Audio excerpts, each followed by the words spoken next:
On the morning of May 13th, 2026, a 17-year-old in Jharkhand opened the CBSE portal, expecting to see the answer sheet he had spent 3 hours filling out in a physics exam. Instead, he saw someone else's handwriting, not a typo, not a missing page, an entirely different paper submitted in his name, with marks attached to it. The student, Vedant Shrivastava, posted a screenshot online. Within hours, his name was trending. Within days, the same story was being told by thousands of other Class 12 students across the country. And somewhere far away, in a coaching town in Maharashtra, a CBSE team was still untangling a separate scandal. This one involving 2.27 million medical aspirants and a question paper that had been quietly making the rounds 10 days before the exam. Two of India's most important examinations had failed in the same summer. And the question on every parent's mind was no longer about marks. It was about trust. You're listening to Nelson John 360. Nelson John 360. Hello and welcome back to the Nelson John 360 podcast. I'm your host, Nelson John. Today, let me walk you through what is arguably the most consequential education story to come out of India this year. The twin crisis around the CBSE Class 12 results and the NEET medical entrance exam have triggered protests, political fallout, a Supreme Court hearing, and a public demand that the union minister step down. So let me put this all together piece by piece and let us look at every angle. The technical, the political, the institutional, and the human. To understand what's happening, you need to first picture the scale. CBSE, they conduct board exams for about 46 lakh students each year across 26 countries. NEET, the medical entrance, drew over 22 lakh aspirants this year alone. You see, these aren't small numbers. These are entire generation of teenagers whose futures depend on a single set of marks, often a single ranking. And in 2026, both of these systems wobbled at the same time. The CBSE crisis began with a technology rollout.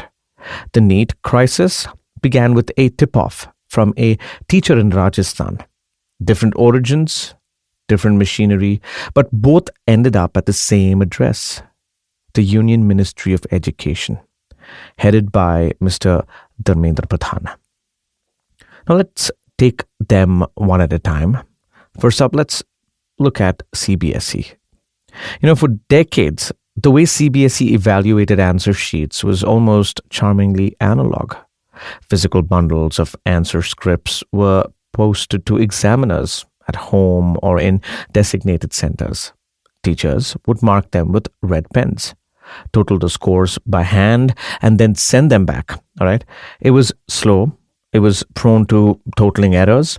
And in 2026, CBSE decided to fix all of it. The fix was something called OSM, on-screen marking. All right. The idea was pretty straightforward. Scan every answer sheet, upload it to a portal, let teachers evaluate on a screen, cut transportation costs, eliminate calculation mistakes, speed up results.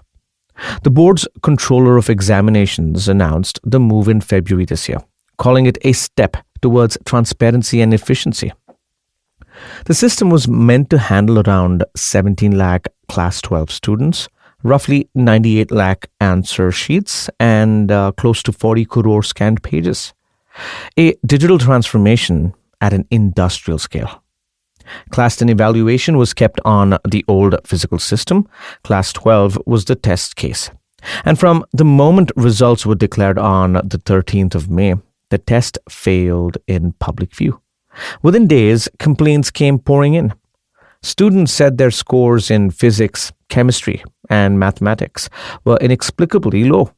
Some opened their digital answer sheets and found pages were blurred beyond recognition. Others discovered that long-form answers spread over multiple pages had only been partially evaluated. A few, like Vedant, found someone else's answer sheets, attached to their roll number. The national pass percentage dropped to 85.20%, down from 88.39% the previous year. A fall described by Congress MP Jairam Ramesh as unprecedented for a 3 percentage point swing. More than 4 lakh students applied for reevaluation. CBSE, they were forced to delay the launch of its verification portal from May 29th to June 1st, citing the need to strengthen server infrastructure. The board lowered application fees, promised refunds for any score that improved, and announced that revised documents would land in DigiLocker automatically. But by then, the damage had already moved past the technical. Once people started looking for someone to hold accountable, attention turned to the private company that had built the platform. Its name is Coempt EduTeck, a Hyderabad-based firm led by a CEO named VSN Raju. Coempt provided the digital platform, branded OnMark, that CBSE used to scan, store, and grade lakhs of answer sheets. Now, here's where the story gets uncomfortable. Coempt EduTeck was until recently called Globarena Technologies. And Globarena had a history. In 2019, the firm was at the center of the Telangana Intermediate Board results disaster. Yes. Software glitches and evaluation errors threw thousands of results into chaos. The fallout was tragic. Multiple reports linked at least 19 to 21 student suicides within a single week. The National Human Rights Commission issued notices. A 3-member expert committee was set up, and in 2023, the same firm was again linked to anomalies in Telangana's intermediate exams, with another spike in student suicides in the days that followed. Now, it's important to note, Indian courts that examined litigation tied to Globarena's work in Telangana found no wrongdoing, and a special leave petition filed in the Supreme Court was eventually dismissed. The company itself maintains that 95 to 97% of evaluations on its current platform are accurate. And CBSE has described allegations about the tender process as, in its words, erroneous, misleading, and not based on facts. But the public perception problem is not about court verdicts. It's about what a company with this kind of public history was awarded the contract to evaluate the futures of 17 lakh CBSE Class 12 students after 2 failed bidding rounds in December 2025. TCS was also a qualified bidder. TCS quoted around 65 rupees per answer sheet, including taxes. Coempt quoted 24.75 rupees. The lowest price won, and from that decision, an entire political controversy had unfolded.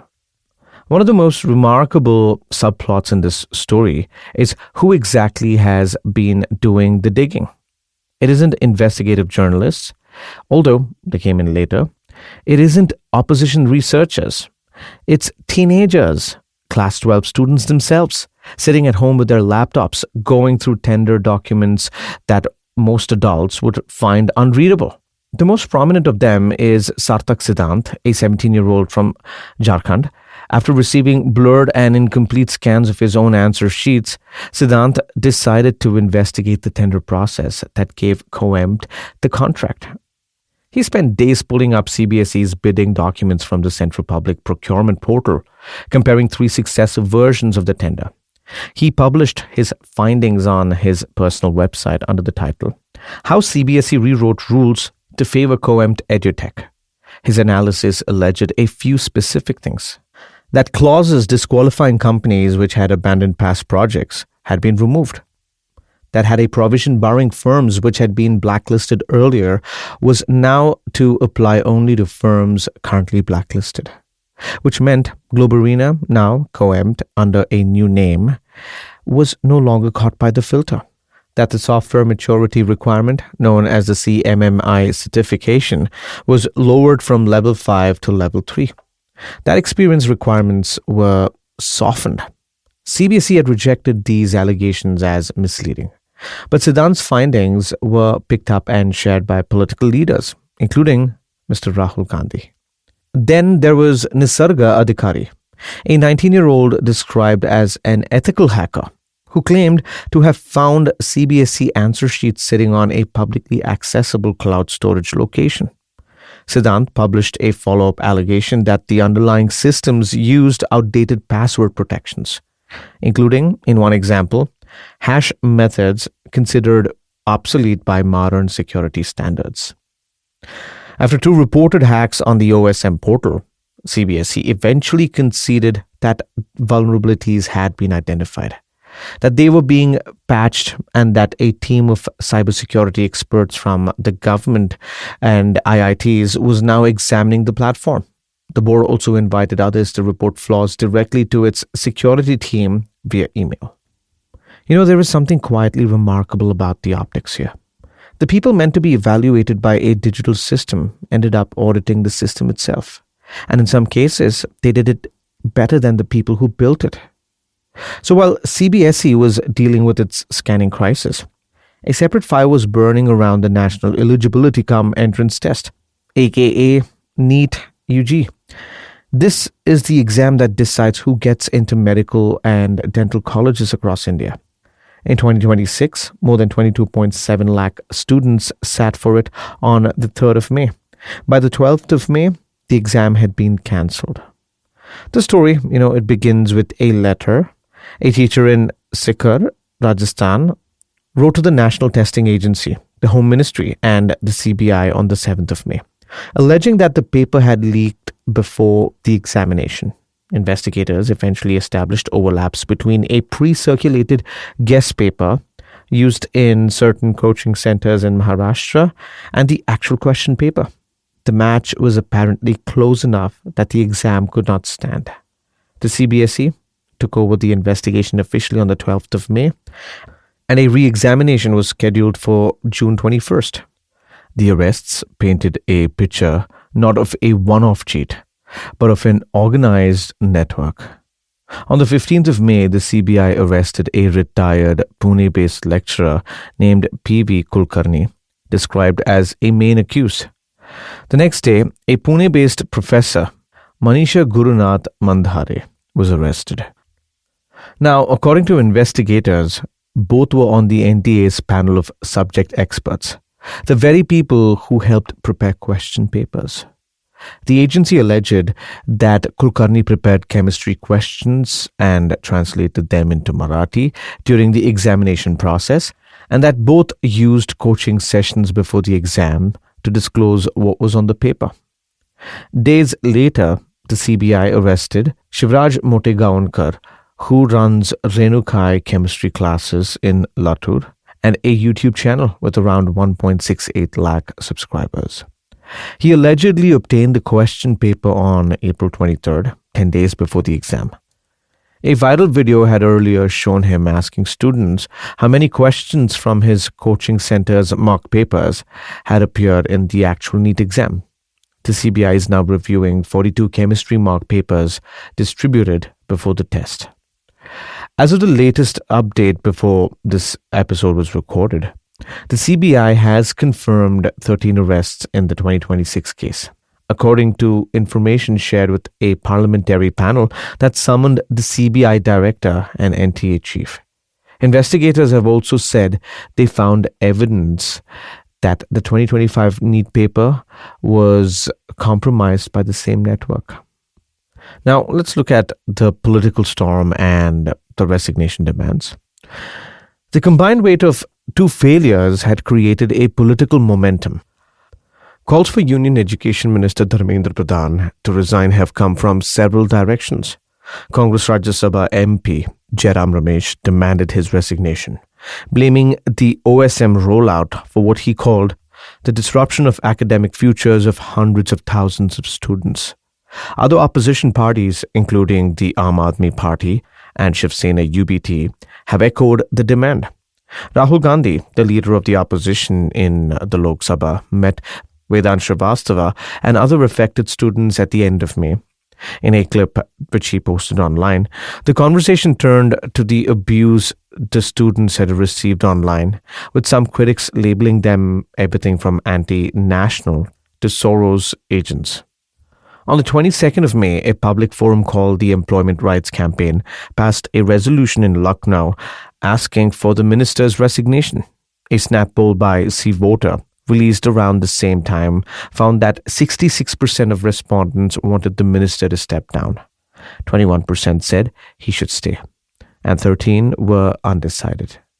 The same poll found that 46% blamed the minister directly for the NEET-UG paper leak. These are not numbers the government can ignore.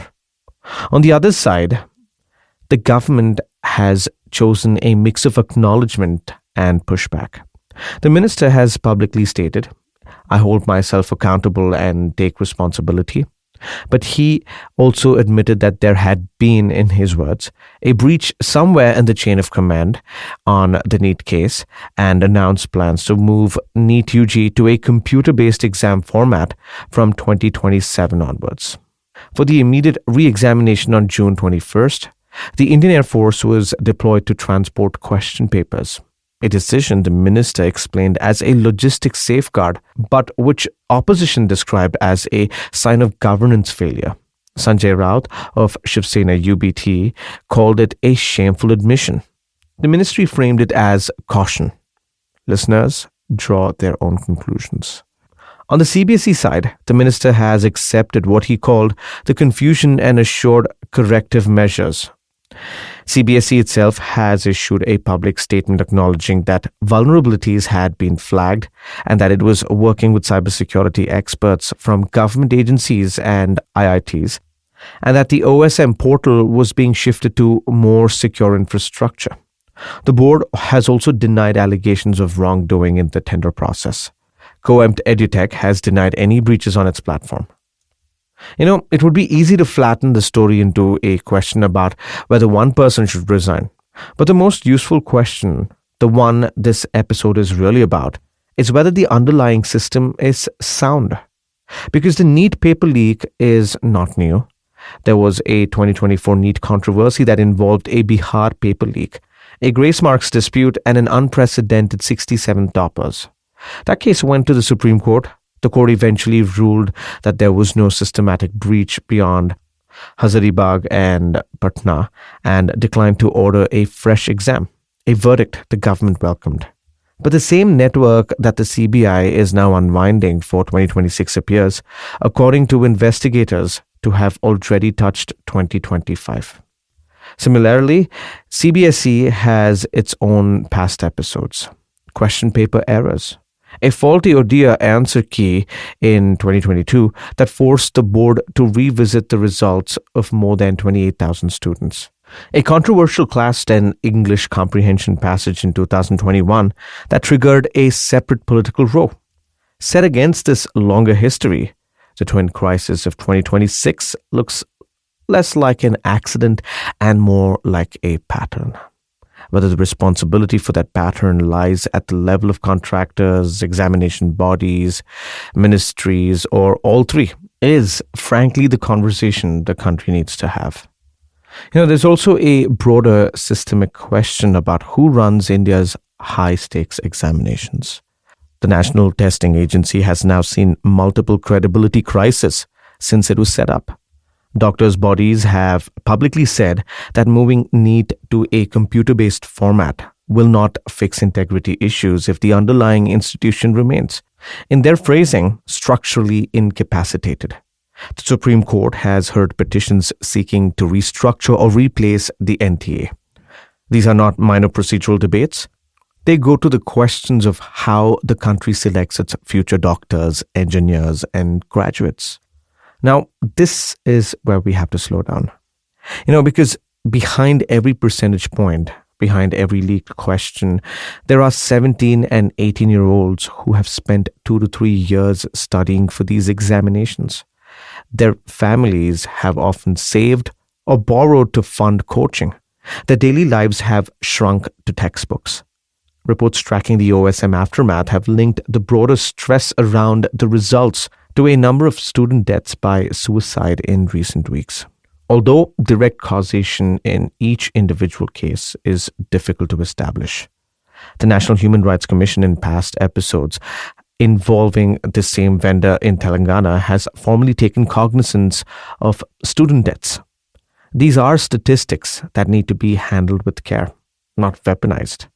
The point here isn't to assign individual blame for individual tragedies. The point is that the system needs to recognize how high the stakes are for the people moving through it. A blurred scan isn't a software bug to those students. It's the difference between an engineering seat and a year lost. A leaked NEET paper isn't a procurement story to those candidates. It's a year of preparation set on fire. So, where this goes next? 3 things are likely to happen in the weeks ahead. First, the re-examination of NEET-UG on June 21st will be the immediate test. If it goes smoothly, the heat will reduce. If it doesn't, expect the political pressure to intensify sharply. Second, the CBSE re-evaluation process, opened on June 1st, will determine how many of the 4 lakh plus applications result in revised marks. The bigger that gap, the harder it becomes to defend the OSM rollout in its current form.